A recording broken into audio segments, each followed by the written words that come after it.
you watch a great fingerstyle player, often it feels like you're watching a magician at work. In this course, we're going to peek behind the curtain and get into some of those fireworks that make fingerstyle guitar so exciting. If you're new to fingerstyle guitar, there's probably some things you probably already have under your belt.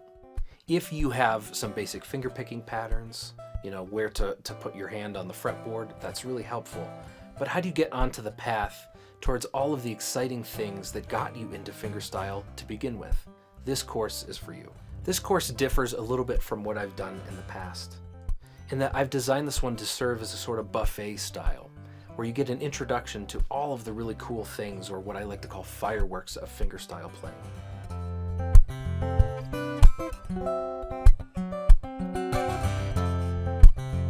To start out, we're going to look at some basic percussion. How do you get the kick, the snare, and the hi-hat and the cymbals going, just sort of visualizing the whole guitar like a drum set. After that, we're going to go into harmonics. These are some of the bell or chime-like sounds that you hear a lot of great fingerstyle players using. But how do you actually learn to approach them? We'll look at artificial harmonics, natural harmonics, bro-style harmonics, and how to incorporate all those together. After that, we'll look at building a more rhythmic fretting hand. We'll go through hammer-ons and pull-offs, and how when you have more of an active fretting hand and doing some of those hammer-ons and pull-offs, it opens up more possibilities for the picking hand to fill in some of the sound. And then we're going to talk about synchronizing the left and right hands.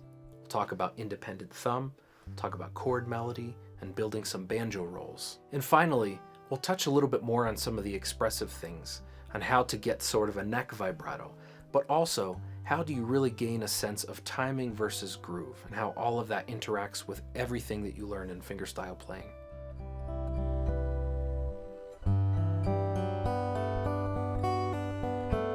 To get started in this course, you're going to need first and foremost a passion for fingerstyle guitar.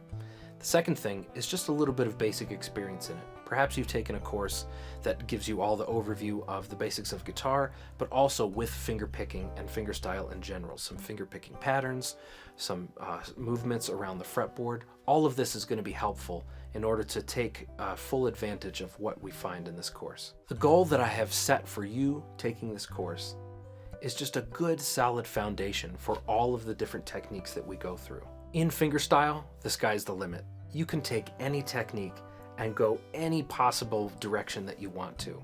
But how do you start? You need a good solid foundation, and that's what we're going to provide here in this course for you. The techniques that we go through in this course are some that I have loved to discover over the years. I'm excited to share all these with you in this course. So grab your guitar and let's get started.